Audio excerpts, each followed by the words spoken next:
امشب در 24 جزئیات تازه از نامه دونالد ترامپ به علی خامنه‌ای. President Trump recently sent a letter to the leader of Iran expressing his interest in direct talks in order to try to تولسی گابارد در کنگره گفته واشنگتن به تهران پیام داده یا مذاکره مستقیم کنه یا آمریکا حمله خواهد کرد. جهش قیمت ارز در بازار آزاد بعد از تعطیلات نوروزی زیر سایه تنش‌های سیاسی. دلار از 103,000 تومان هم گذشت. و موج واکنش‌ها به افشای پیام‌های محرمانه اعضای ارشد دولت آمریکا درباره حمله به حوثی‌ها. با افزایش انتقادها در واشنگتن از سهل‌انگاری امنیتی، ترامپ گفته اطلاعی نداشته. از استودیوی ایران اینترنشنال این 24 است با فرداد فرحزاد. بینندگان ایران اینترنشنال در ایران و سراسر جهان سلام و وقت بخیر. رئیس مدیریت اطلاعات ملی آمریکا در جلسه کمیته اطلاعات سنا گفته دونالد ترامپ در نامه‌ای که به علی خامنه‌ای فرستاده گفته جمهوری اسلامی یا باید مذاکره مستقیم کنه یا با اقدام نظامی آمریکا مواجه بشه. تولسی گابارد میگه بررسی‌ها نشون میده جمهوری اسلامی در حال ساخت بمب اتم نیست و رهبر ایران هم تصمیمی برای تولید سلاح هسته‌ای نگرفته، اما آمریکا وضعیت هسته‌ای تهران رو از نزدیک رصد میکنه. رئیس جمهور ترامپ اخیراً نامه‌ای به رهبر جمهوری اسلامی فرستاده با ابراز علاقه به مذاکرات مستقیم به منظور کاهش تنش، جلوگیری از جنگ و جلوگیری از دستیابی ایران به سلاح هسته‌ای. اما همچنین روشن گفته که اگه مذاکرات مستقیم انجام نشه، گزینه نظامی مطرح خواهد بود. بنابراین رئیس جمهور ترامپ سیاستش رو برای صلح از طریق قدرت و در جهت منافع مردم آمریکا ادامه میده. باید منتظر نتایجش باشیم. در همین حال مدیر کل آژانس بین‌المللی انرژی اتمی با تایید اینکه گفتگوهاش با یکی از مقامات ارشد جمهوری اسلامی بی‌نتیجه بوده، گفته شاید به زودی به تهران سفر کنه. همزمان مسئول سیاست خارجی اتحادیه اروپا میگه جلوگیری از دستیابی جمهوری اسلامی به تسلیحات هسته‌ای هنوز اولویت اصلی این اتحادیه است. به گفته کایا کالاس الان فرصتی مناسب برای کم کردن تهدیدات تهران فراهم شده. ایران یک تهدید است که از جنگ روسیه در اوکراین هم حمایت می‌کند. هرگز نباید به ایران اجازه داد که به سلاح هسته‌ای دست پیدا کند یا بسازد. اتحادیه اروپا از تمامی تلاش‌های دیپلماتیک در این زمینه حمایت می‌کند. سمیرا قرایی خبرنگارمون از کاخ سفید با ما. سمیرا، با گفته‌های خانم گابارد شروع بکنیم. چه جزئیاتی میدونیم حالا به مدد گفته‌های او در مورد نامه‌ای که ترامپ به خامنه‌ای فرستاده؟ فرداد، یک بخشی از صحبت‌های خانم گابارد در رابطه با این نامه بود. گزارش سالانه امنیت ملی ایالات متحده آماده شده. امروز هم در کنگره ایالات متحده چهره‌های شاخص اطلاعاتی امنیتی آمریکا حاضر شدند، سوال و جواب شد و خب طبعاً بحث ایران اونجا بسیار مطرح شد. در بخشی از صحبت‌هاش خانم گابارد به این نامه اشاره کرد و صحبتی که کرد یک مقدار وضعیت رو الان از این چیزی هم که هست در رابطه با برنامه هسته ایران داره پیچیده‌تر میکنه. بحث مذاکره مستقیم رو خانم گابارد مطرح کرد و گفت در نامه‌ای که آقای ترامپ فرستاده به علی خامنه‌ای، در اون نامه بحث از مذاکره مستقیم هست که اگر مذاکره مستقیم انجام نشود از گزینه نظامی استفاده خواهد شد. یعنی جملاتش بسیار گویا هست. این بحث مذاکره مستقیم هم الان در این 3-4 روز اخیر از زمانی که آقای ویتکوف با تاکر کارلسون صحبت کرد، اونجا یه مسائلی پیش آمد، بحث به کل پیاده شدن برنامه هسته ایران یا اینکه به کل اون رو کنار نگذاره، یک محدودیت‌های بگذاره، اون خودش یک مقدار بحث رو پیچیده کرد. الان هم بحث مذاکرات مستقیم هست که ما میدونیم که به هر حال جمهوری اسلامی مایل به مذاکره مستقیم نیست و مذاکره مستقیم هم اساساً چیزی نبوده که در دیپلماسی ایالات متحده و جمهوری اسلامی در 46 سال گذشته بخواد جایی داشته باشه. اینها الان مطرحه. بریم همینجا صحبت‌های خانم گابارد رو بشنویم، چون راجع به مسائل دیگر غیر هسته‌ای هم خانم گابارد صحبت‌هایی کرده راجع به جمهوری اسلامی. بریم بشنویم.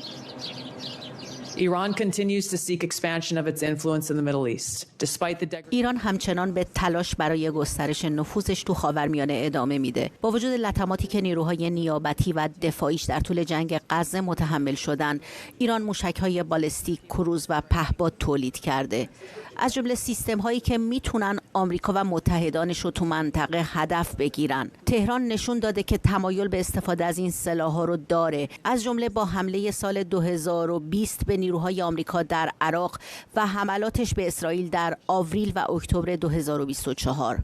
عملیات و قابلیت‌های سایبری ایران هم تهدیدی جدی برای شبکه‌ها و داده‌های آمریکا هستند. جامعه اطلاعاتی آمریکا همچنان باور داره که ایران مشغول ساخت سلاح هسته‌ای نیست و رهبر این کشور خامنه‌ای برنامه ساخت سلاح هسته‌ای که تعلیق کرد رو دوباره فعال نکرده.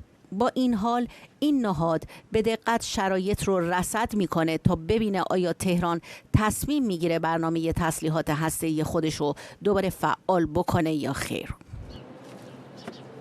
یکی از نکات مهم این صحبت‌ها فرداد برمیگرده به این که میگه ایالات متحده بر این باوره که جمهوری اسلامی هنوز تصمیم نگرفته برای ساخت سلاح هسته‌ای. متفاوت نیست از ارزیابی‌های پیشین ایالات متحده. پیشتر بیل برنز رئیس اون زمان CIA در دولت بایدن هم همین رو میگفت ارزیابی ما اینه که جمهوری اسلامی هنوز اون تصمیم رو علی خامنه‌ای نگرفته که بخواد بمب هسته‌ای درست بکنه. خانم گابارد میگه ولی ما همچنان داریم رصد میکنیم، حواسمون هست، با اینکه میدونیم الان مشغول ساخت سلاح هسته‌ای نیستند. اما در تابستان سال گذشته یک گزارشی که از همین دفتر اطلاعات میهن ایالات متحده بیرون آمده بود، در اون گزارش راجع به این صحبت شده بود که اگرچه اون تصمیم رو نگرفتند اما دارن تحقیق و تفحص رو در رابطه با ساخت بمب هسته‌ای انجام میدن. یعنی جمهوری اسلامی ما میدونیم بنا به همین اطلاعات ایالات متحده که داره زمینه تحقیقاتی مربوط به دانش هسته‌ای اون رو داره گسترش میده که زمانی که علی خامنه‌ای خواست بمب هسته‌ای رو بسازه به لحاظ دانش، به لحاظ تکنولوژی، اینها بتونن سریع به اون خواسته علی خامنه‌ای جامعه عمل بپوشونن. در بحث هسته‌ای ما امروز صحبت‌های آقای گروسی رو هم داریم که با بلومبرگ صحبت کرده. اون هم صحبت‌های بسیار مهمی است. گروسی و آژانس بین‌المللی انرژی هسته‌ای اینها نهادهای ناظر بی‌طرف غیر سیاسی هستند که میتونند به کشورهای جهان از جمله ایالات متحده باقی کشورها اطلاع بدن که داخل ایران در نطنز، در فردو چه خبر هست. آقای گروسی در صحبتش میگه وضعیت مناسبی نیست، جمهوری اسلامی به هیچ عنوان همکاری نکرده. میگه با یکی از مقام‌های جمهوری اسلامی به نتیجه نرسیده. 2-3 هفته پیش با غریب‌آبادی دیدار کرد در وین. آقای غریب‌آبادی از بروکسل رفته بود وین، اونجا با هم نشسته بودن. بعدش غریب‌آبادی با چینی‌ها و روسی‌ها دیدار کرده بود. شاید ارجاع گروسی به اون دیدارش با غریب‌آبادی، هرچند که اون طرف ایرانی گفت که خیلی گفتگوها خوب بوده، ولی آقای گروسی از این وضعیت راضی نیست. میگه جمهوری اسلامی همکاری نمیکنه و احتمال داره که به زودی بخواد باز هم به ایران سفر بکنه. فرداد ممنونم از تو سمیرا قرایی، خبرنگارمون از کاخ سفید با ما. اما در داخل ایران در ادامه واکنش‌ها به شرایط فعلی کشور، عباس عبدی تحلیلگر سیاسی در مصاحبه‌ای با باشگاه روزنامه‌نگاران گفته سال پیش رو برای ایران مثل ضربات پنالتی در یک بازی حذفی میدونه که به بقا یا حذف منجر بشه. این روزنامه‌نگار گفته از آینده ایران نگرانه و در عین حال امیدوار در این شرایط رهبران سیاسی به منافع بلند مدت مردم اولویت بدن. شهرام خلدی پژوهشگر تاریخ خاورمیانه و روابط بین‌الملل از آنتاریو و مرداد قاسمفر روزنامه‌نگار و تحلیلگر مسائل ایران از ویرجینیا به ما پیوستن. آقای خلدی، فکر می‌کنم یک نکته‌ای که همه تقریباً روش اتفاق نظر دارن اینه که امسال، یعنی امسال شمسی، یک اتفاقی خواهد افتاد. حالا یا مذاکره به نتیجه خواهد رسید یا حمله نظامی خواهد بود، چه از سمت آمریکا چه از سمت اسرائیل. به نظر نمیاد که شرایط همینطوری که هست در چند ماه آینده باقی بمونه. همینطور است که میفرمایید. خدمتتون درود میفرستم جناب فرزاد و خدمت جناب قاسمفر و همین مخاطبان ایران اینترنشنال. اگر من بخوام خیلی خلاصه بکنم مجموع اون چیزی که فکر میکنم ما صحبت خواهیم کرد، این هست که جمهوری اسلامی در واقع از یک بازی روکم‌کنی، و این ترجمه‌ای هست که من برای گیم آف چیکن توی نظریه بازی ها به کار میبرم، از یک بازی روکم‌کنی در دوره بایدن که مجموعه نیروهای نیابتیشون این رو رسوندن به اون حدی که در وضعیت 18 ماه گذشته در شکل تشنج در خاورمیانه میبینیم و قمار کردن روی این که حالا اگر از این ستون به اون ستون فرجی بشه آقای ترامپ رئیس جمهور نخواهند شد. به وضعیتی رسیده که باید تصمیم بگیره که آیا آقای ترامپ داره بلوف میزنه یا نه، و این بسیار هزینه‌اش بالا هست، چه از نظر پیامدهایی که اگر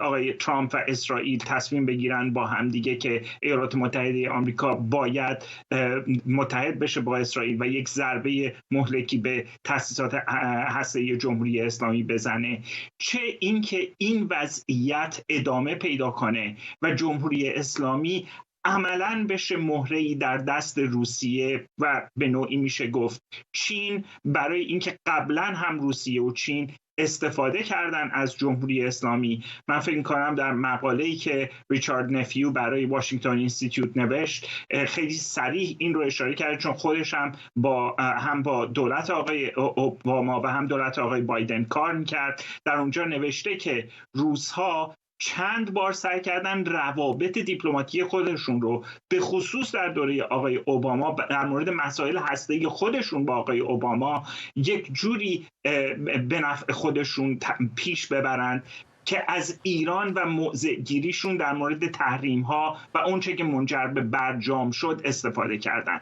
بنابراین جمهوری اسلامی باید تصمیم بگیره که آیا میخواد به طور کامل مهره روسیه باشه در این چه که من بهش میگم بازی بزرگ میان روسیه و ایالات متحده آمریکا، یا اینکه نهایتاً قبول میکنه که با آقای ترامپ مذاکره بکنه، یا البته راه حل سومی هم وجود داره.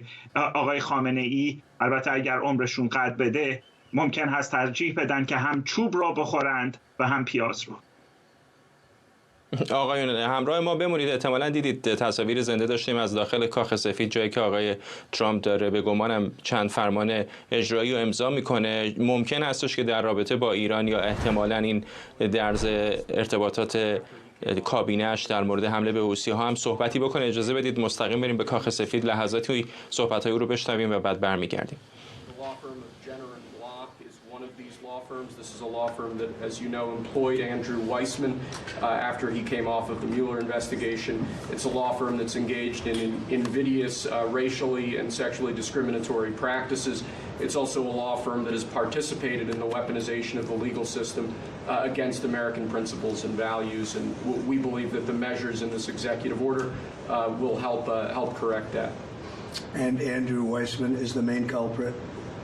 He's certainly, with respect to this firm, he is one of a number of reasons that we believe this executive order is warranted. He's a bad guy.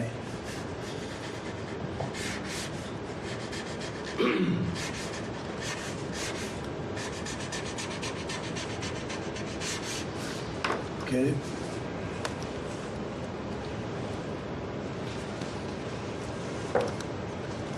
Next, sir, we have an executive order for your attention. یک فرمان اجرایی داریم برای توجه شما در مورد پرداخت‌های دولتی. کلاً چک هایی که 14 بار تا اینجا وزارت خزانداری ما صادر کرده بود هدف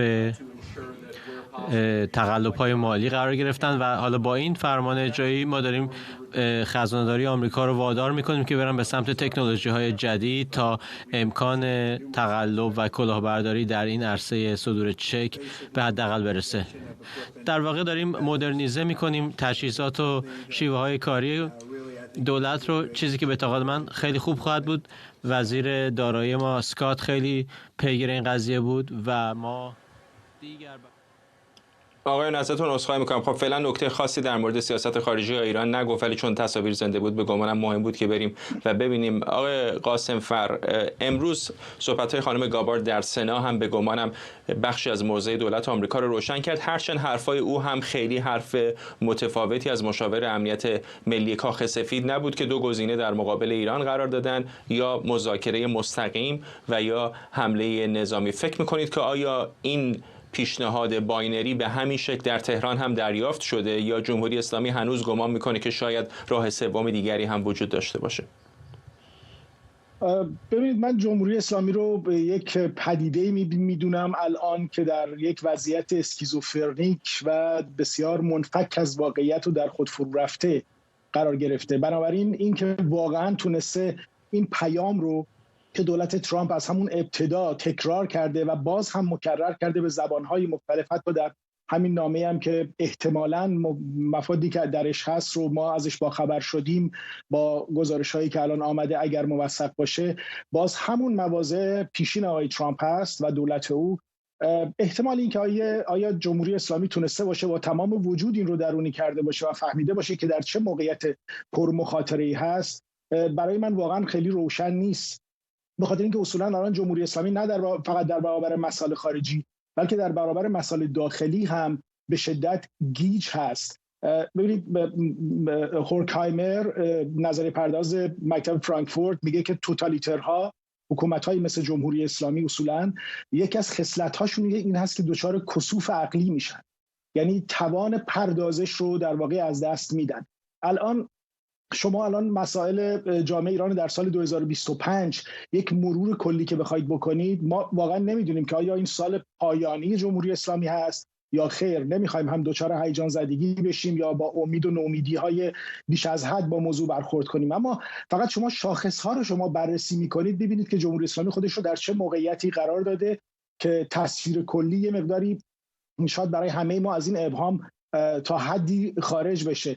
ببینید در عرصه مشروعیت اجتماعی جمهوری اسلامی اساساً در سال 2024 و انتخاباتی که با آقای دولت در واقع پزشکیان انجام داد، یکی از کم پشتوانه ترین دولت ها رو حتی به رغم دخالت در آرا اگر اینو فرض بگیریم به در واقع ریاست جمهوری رسوندن. تمام اقشار جامعه ایران الان دچار ناراحتی و بریدگی از نظام هستند. کارگران، کشاورزان، پرستاران، معلمان، بازنشستگان، زنان، اینها همه در یک موقعیت بسیار بحرانی در ارتباط خودشون با جمهوری اسلامی تعریف میکنن. صندوق رای هم که دیگه از دست رفته. از طرفی شما ابربحران‌های اقتصادی جمهوری اسلامی رو که نگاه میکنید میبینید که الان در یک وضعیت تورمی 50% در یک رکود عمیق و دلار رو هم که امروز خبرش رو داشتیم که بالای 100,000 تومان رسید. من چند ماه پیش در همین برنامه شما زمانی که دلار روی کانال 76 تومان بود پیش بینی کردم که تا شب عید این به 100,000 تومان میرسه. الان 3 روز از عید گذشته، نوروز گذشته، به 4,000 تومان، 4,500 تومان، بیش از 100,000 تومان هست. بنابراین بحران اقتصادی هم چیزی است که الان جمهوری اسلامی رو به شدت تحت فشار قرار میده. طبقات متوسط عملا نابود شدن، گسترش فقر عمومی به شدت بالا هست در جامعه ایران.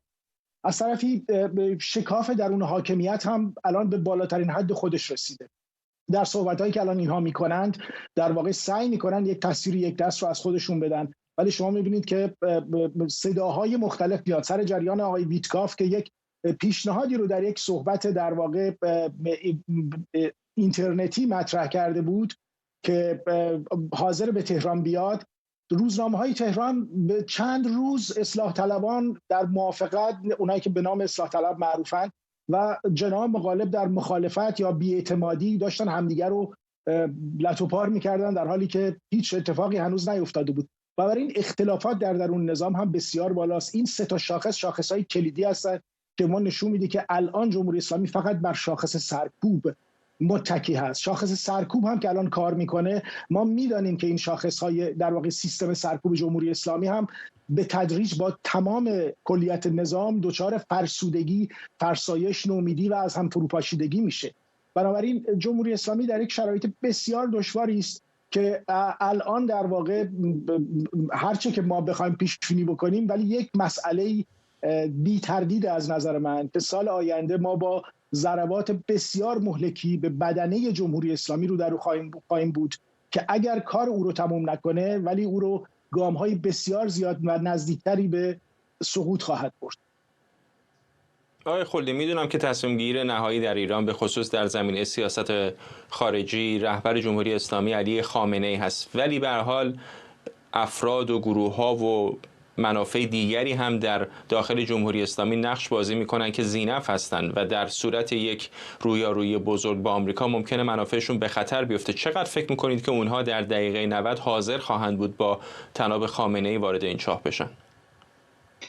این سوال خیلی مهمی هست، به خصوص با توجه به گزارش هایی که ایران اینترنشنال به صورت تحقیقی منتشر کرد درباره منافعی که در واقع کلان‌های اولیگارکی که جمهوری اسلامی مثل کلان شمخانی یا کلان قالیباف و اینها تونستن خودشون رو آداپته بکنن، سازش بدن و بعد به صورت انگلی و زالوصفتانه بهره برداری بکنن از این وضعیت تحریمی و در عین حال از مقام رهبری جمهوری اسلامی بخوان یا نزدش لابی بکنن که به این لجاجت خودش ادامه بده و در عین حال در زیر پای خودشون به متاسفانه این رو باید اینجور گفت مانند یک حیوان وحشی مردم ایران رو لگدکوب کردن، به خصوص از سال 1396 به این طرف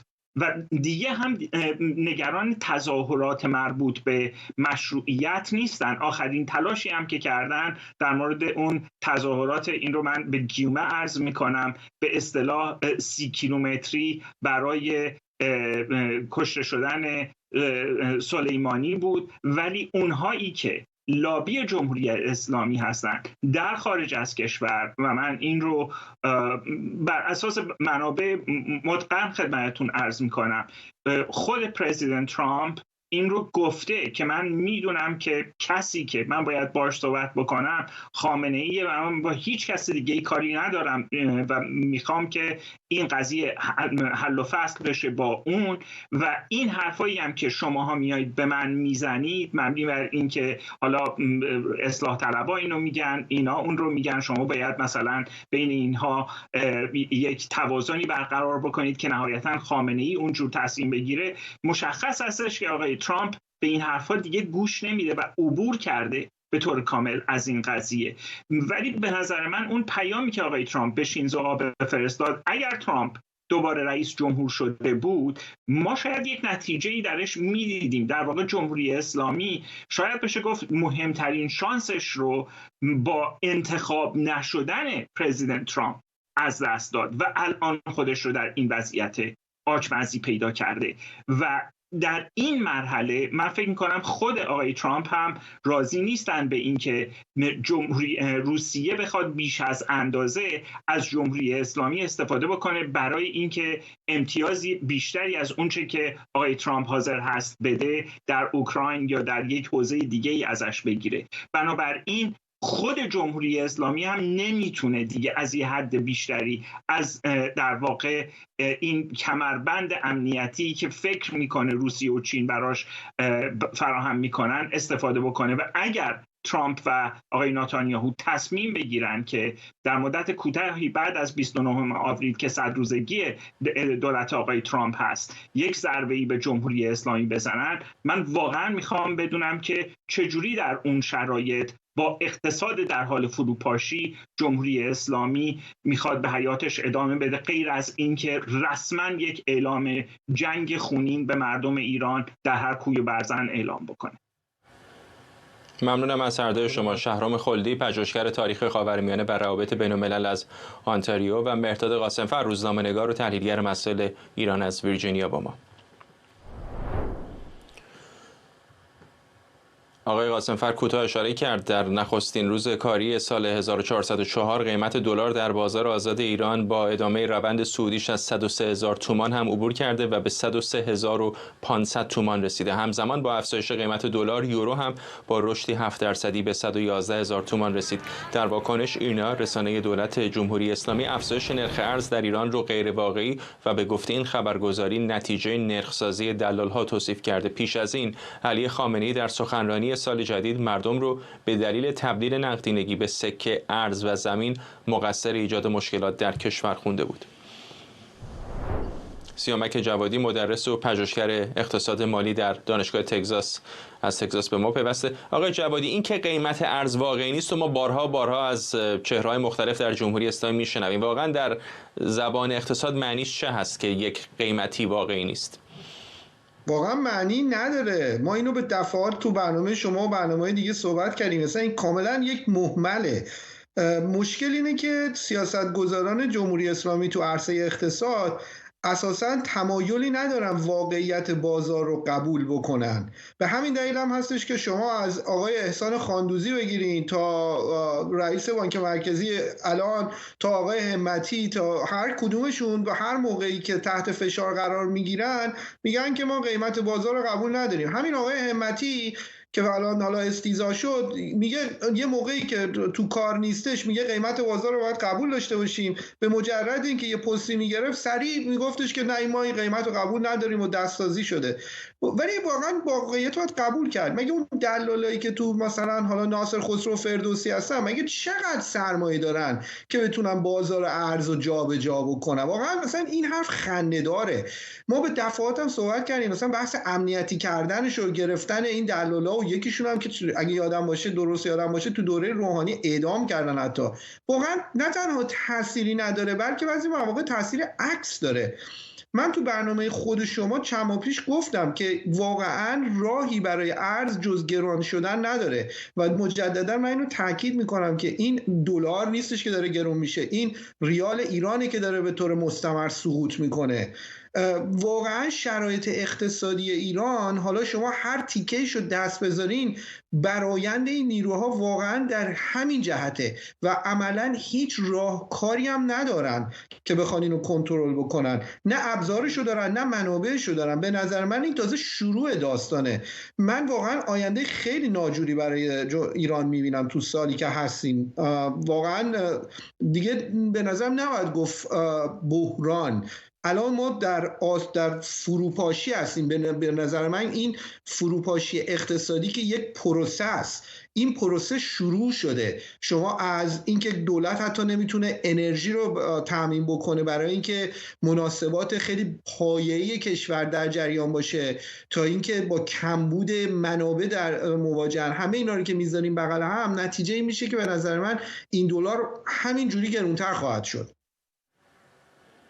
ممنونم از شما. سیامک جوادی، مدرس و پژوهشگر اقتصاد مالی در دانشگاه تگزاس. نشریه آتلانتیک در گزارشی جنجالی مکالمات محرمانه مقامات ارشد دولت ترامپ در پیامرسان سیگنال درباره حمله به حوثی‌های یمن رو افشا کرده که به طور تصادفی در اختیار جفری گولدبرگ سردبیر این نشریه قرار گرفته.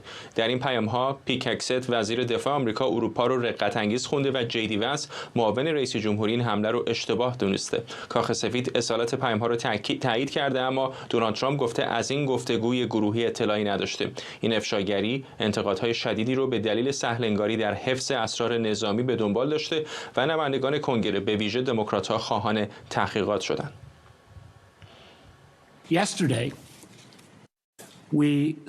دیروز به شکل باور نکردنی متوجه شدیم که اعضای ارشد این دولت و طبق گزارش‌ها 2 نفر از شاهدان حاضر در اینجا در یک چت گروهی حضور داشتند که در آن درباره اطلاعات بسیار حساس و احتمالاً محرمانه بحث شده بود. اطلاعاتی که ظاهراً شامل بسته‌های تسلیحاتی، اهداف، زمانبندی و حتی نام یک مأمور فعال CIA میشد. اردوان روزبه، خبرنگارمون از مقابل کاخ سفید، به ما پیوسته. اردوان، جالبه حالا آقای گولدبرگ خودش هم در این گروه اضافه شده بوده که این پیام‌ها رو دیده و خودش مدعی در رسانه‌ها گفته که اطلاعات حساس‌تری هم اونجا رد و بدل شده و جالب اینه که کاخ سفید رد نمی‌کنه که چنین گروهی وجود داشته و چنین ارتباطاتی بوده، اما داره سعی می‌کنه که اون رو کم اهمیت جلوه بده.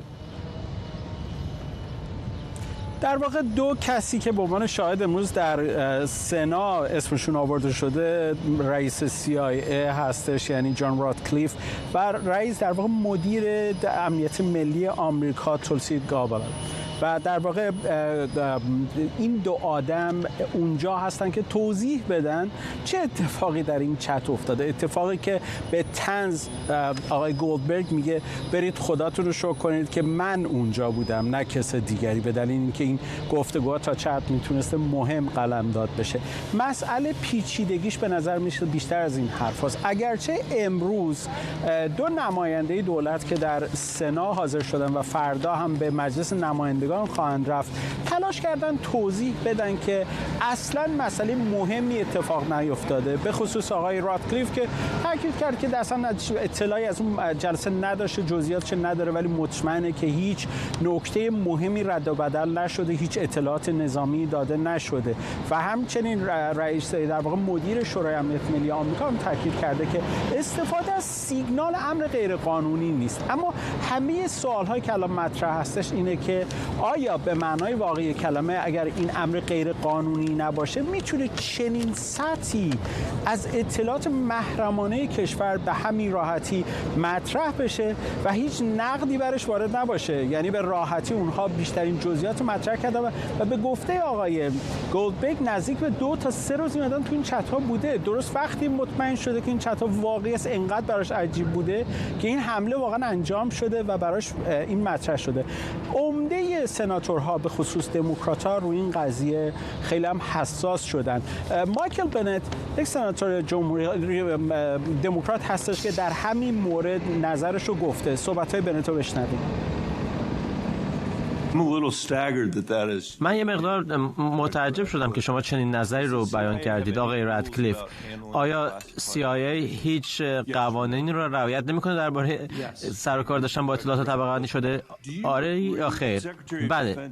متشکرم آقای رادکلیف. آیا شما موافقید که وقتی وزیر دفاع هگست امروز صبح به خبرنگاران میگه که اتفاقی که افتاد امروز صبح، آقای هگست در هاوایی گفتش که گزارش آتلانتیک به قلم جف گولدبرگ یک گزارش فریبکارانه است و غیر حرفه‌ای بوده که بارها و بارها از جانب این روزنامه‌نگار شاهد تقلب بودیم. آیا شما موافق هستید با این ارزیابی از کار جف گولدبرگ به عنوان یک روزنامه‌نگار؟ آقای سناتور، من این اظهار نظر رو ندیدم و جف گولدبرگ رو نمیشناسم. آیا شما موافق هستید با وزیر دفاع ما؟ نمیتونم نظر داشته باشم.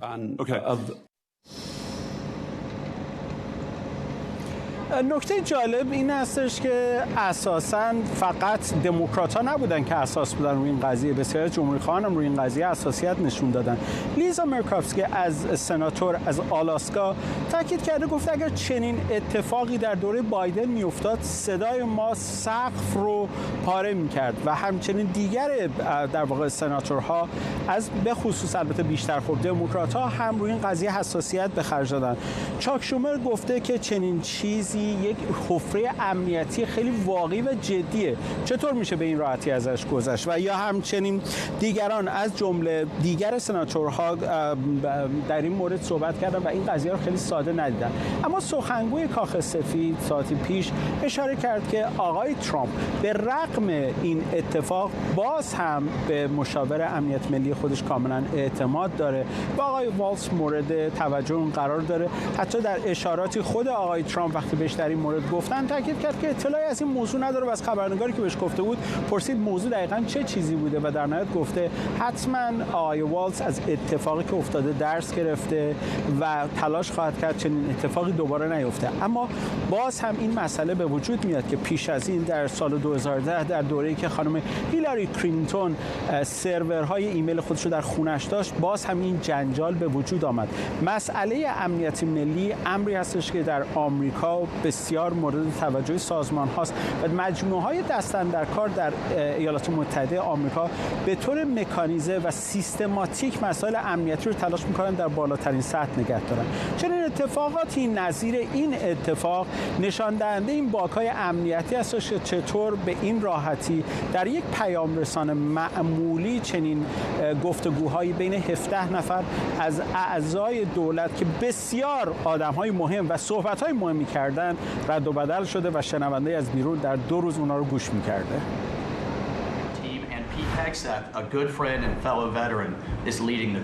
بخشی از صحبت‌های او رو بشنوید.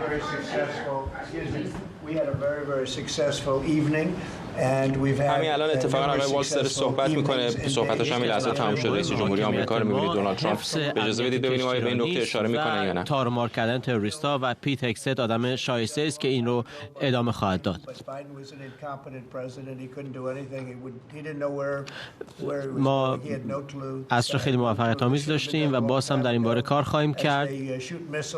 طبیعتاً بدترینشون رو کشتیم و این رو خیلی پیشتر از اینها دولت بایدن باید انجام میداد، ولی خب بایدن یک رئیس جمهور بی‌کفایتی بود و اصلا گیج و گنگ بود، اصلا نمیدونست که دنیا دست کیه و خیلی پیشتر از اینها باید به این کارها میپرداخت. اینها اومدن کشتیرانی رو با موشک‌های خودشون مختل کردن، یک گروه ناتوانی هم نیستن، موشک‌های خودشون رو هم میسازن و بعد همزمان از ایران هم موشک دریافت میکنن. در واقع یکی از نیابتی‌های ایران هستن. ایران حماس رو داره، حزب الله رو داره، حوثی‌ها هم داره. بنابراین ایران خیلی کارهای زیادی داره اونجا میکنه و ما خیلی روشن به ایرانی‌ها گفتیم باید با ما صحبت کنیم برای اینکه این وضعیت نمیتونه ادامه پیدا کنه. و خب این یارویی که وارد این چت شده بود آدم خیلی بی‌خاصیتی از اتلانتیک هم واقعا یک مجله بی‌خاصیتی است که کسی هم اهمیتی براشون قائل نیست برای اتلانتیک، ولی خب داستان‌های این چنینی زیاد هست. یک مجله شکست خورده است و البته این آقایی که اینجا هست خیلی به شدت ازش انتقاد کردن آدم خیلی شایسته است و ادامه خواهد داد به کار خوبش برای ما. افزون بر او افراد خوب دیگری هم در اون جلسه داشتیم و اونها هم خیلی خیلی خوب کار خب بخشی از صحبت‌های آقای ترامپ رو دیدید که اتفاقاً به همین موضوعی که الان داریم میپردازیم هم پرداخت و بیش از آن که در مورد این درز اطلاعاتی به سردبیر نشریه آتلانتیک صحبت بکنه، در مورد اینکه این یک مجله ناکارآمد هست و در حال ورشکستگی صحبت کرد. موضوعی که کمی پیشتر هم داشت. آرش آرامش و کارشناس امنیت ملی هم از واشنگتن دی سی به ما پیوسته. آقای آرامش، همین که از یک برنامه پیام رسان تجاری استفاده کردن خودش میتونست یک جنجال سیاسی باشه. به کنار یک روزنامه‌نگار سردبیر نشریه آتلانتیک رو هم حالا وارد این گروه کردن. به نظر نمیاد که آقای ترامپ عقب نشینی بکنه یا حتی مسئولان کابینش رو از جمله مشاور امنیت ملیش رو مسئول بدونه برای این خطای امنیتی؟ ترامپ همیشه اینطور بوده، حتی موقعی که ورشکستگی اعلام میکنه میگه ما بردیم. یعنی همیشه هم در اون دکترین عملی ترامپ اینطوریه، در به قول معروف ژرف‌ترین اعماق شکست بگو پیروزم. انتخابات رو باخت سال 2020، با رأی گسترده هم باخت، طغیان کرد، یه دیر فرستاد حمله کردن به کنگره و هنوزم که هنوز قبول نمیکنه انتخابات رو با رأی بسیار زیاد مردم 7 میلیون 8 میلیون و با رأی قاطع تمام دادگاهی که خودش به شکایت کرد و دادگاهی چه منسوبین جمهوری خواه چه منسوبین دموکرات باخت. کلا سیستم ترامپ اینطوریه. خیلی موقع مثلا من سیاستشو در قبال فشار مضاعف بر جمهوری اسلامی دوست دارم، مثلا سیاست‌های دیگه‌ای رو در مورد فشار مضاعف بر نیابدی‌های جمهوری اسلامی یا گروه‌های تروریستی در منطقه خاورمیانه دوست دارم. سیاستش در مقابل اوکراین خوشم نمیاد، دارد قشنگ مماشات میکند با پوتین، دارد قشنگ عقب نشینی میکنه. صرف این که بنده از چند سیاست او خوشم میاد یا صرف این که بنده مخالف چند سیاست دیگه او هستم دلیل نمیشه که بیام در فرقه ترامپ بشم ترامپ اللهی و هر حرفی رو که دیگه ترامپ زد، هر حرف عجیب و غریبی زد، هر حرف اشتباه یا عمل اشتباهی که کابینه او کرد و بیام بشورم.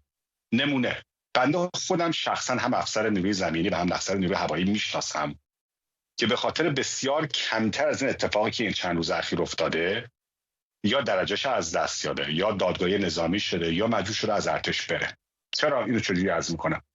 استفاده برای نقل یا به قول معروف تبادل اطلاعات طبقه بندی شده از یک اپ یا از یک اپ تجاری، چه سیگنال، حالا سیگنال از واتساپ بهتره، واتساپ داریم، تلگرام داریم، آی مسیج داریم، غیره و ذالک، ولی با سیگنال بهتره. ولی استفاده حتی از اون برای مبادله و صحبت کردن در مورد مطالب طبقه بندی شده در این حد جرمه، غیر قانونیه. کیا توی این گروه بودن؟ وزیر دفاع، وزیر دفاع آقای آرامش، ولی خود رئیس CIA امروز در سنا گفتش که هیچ کدام از مکالمات طبقه بندی شده نبودن. درست نمیگه، این کذب محض با خواهد اومد بیرون. آقای گولدبرگ، اول اینکه آقای جفری گولدبرگ که از معتبرترین روزنامه‌نگارای مملکته و از آقای ترامپ بپرسه اگه فردا مثلا با فاکس نیوز هم در بیفته، میگه فاکس نیوز که این هم باش خوب بوده، اونا هم غیر معتبرن. آتلانتیک هم یکی از ریشه‌دارترین نشریات مملکته. آن چیزهایی که بوده و فعلا آقای گولدبرگ نشون داده، ولی بسیاری از این مطالب اینا آمدن نحوه زدن یمن، نحوه زدن حوثی ها، اینا طبقه بندی شده است. سه جور پکیج های تسلیحاتی استفاده کنید، سیکونس اینا چجوری باشه، اینا همه طبقه بندی شده است. نه طبقه بندی شده است، طبقه بندی شده فوق محرمانه است. شما اگر در ارتش باشید یا در سازمان اطلاعاتی باشید، حتی نمیتونید اینها رو با هم دیگه توی فضای آزاد بگید، باید برید در یک اتاق‌های مخصوصی خب از منظر حقوقی هم اینو ازتون می‌پرسم، چون فرصت کم هست.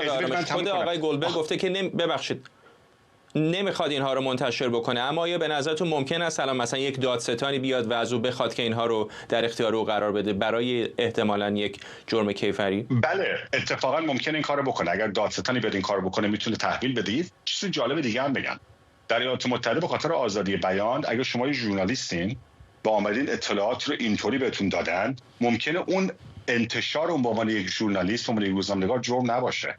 اون کسی که اون درد داده جرم خطاب شده. مثلا سر قضیه ویکیلیکس، سر قضیه ارزم حضور شما مسئله پنتاگون پیپرز، کاغذهای پنتاگون دیگه برمیگرده، شما با این قضیه خوب آشنا هستید دیگه. خود روزنامه‌نگاری که دارد آزادی بیان متمم یک قانون اساسیش استفاده میکنه، ممکنه صرفاً مجرم خطاب نشه، حتی بیاد محرمانه ترین اسرار در اون روزنامه، در اون در اون نشریه بگذاره. اون کسی اینجا مسئوله که وظیفه قانونی و اخلاقی، به خصوص وظیفه قانونی داشته که این حرفا رو درز نده. تو این گروه هم کیا بودن؟ یکی از یک سری از بالا رتبه ترین مراتب حکومتی بودن. من می‌خواستم در مورد اتاق اسکیف بگم. شما بعضی موقع یک مطالبی هست که حتی مثلا میگم من افسرم شما هم افسرید، نمیتونیم حتی با هم دیگه توی اتاق‌های معمولی پنتاگون با هم یک همچین صحبتی داشته باشیم، یا اتاق‌های معمولی فلان پادگان نیروی زمینی. باید برید در یک اتاق‌های به خصوصی که در اون بردن هیچ گونه وسیله الکترونیکی مجاز نیست، که بهش میگن محدوده محافظ شده اطلاعاتی و امنیتی، SCIF، SCIF. این ترجمهش همچین چیزی میشه. اینا اطلاعاتی رو دارن با هم تبادل میکنن، مبادله میکنن که تو اون میگنجه زدن تارگت ها، اهداف به خصوص، نحوه استفاده از ادوات مختلف، سیکونس اینا. نکته آخر، توی این گروه اگه بخوایم، این همه میگن DEI، یعنی به این کسایی که به خاطر جنسشون یا به خاطر رنگشون انتخاب شدن. این وزیر دفاعی که الان ما داریم بی‌لیاقت ترین وزیر دفاعی است که در نه فقط یک نسل، در نسل‌های ما تا حالا وزیر دفاع به این بی‌تجربگی و بی‌لیاقتی ندیدم. شما یک وزیر دفاع، اکثرشون هم جمهوری‌خواه بودن اتفاقا، وزرای دفاع بسیار خوب، بغیر از آقا دوتای اخیر که ارتشبد نیروی زمینی و قبل از اونم ارتشبد ارزم تفنگدار دریایی بودن، از مارک اسپر بگیرید، نمیدونم چاک هیگل بگیرید، اون باب گیتس بگیرید، بیل کوئن بگیرید، همه که میرید عقب بغیر از تک و توک دموکرات اکثرا جمهوری‌خواه بودن و بسیار با لیاقت. بسیار آقای پیت هکست 50-50، یعنی کمترین رأی سنا هم آورد، با رأی شکن آقای جی دی ونس که وزیر معاون رئیس جمهور آمد.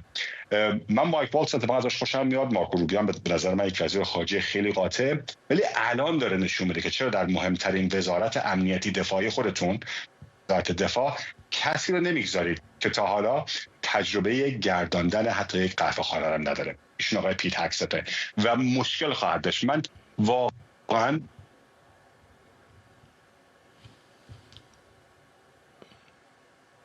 افسر جز متاسفانه صداتون رو از دست داد.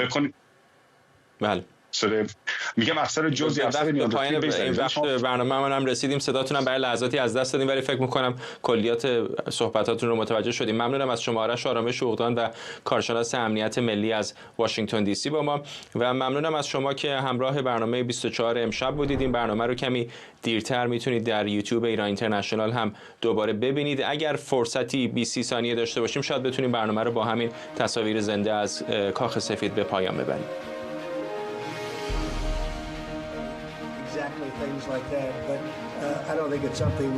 این چیزیست که ما بهش خواهیم پرداخت. شاید در بعضی موارد مجبور باشیم که از چیزی مثل سیگنال استفاده کنیم وقتی که سرعت خیلی مهم باشه، ولی خب باید که از یک طرف سرعت رو در نظر داشته باشیم، از نظر امنیت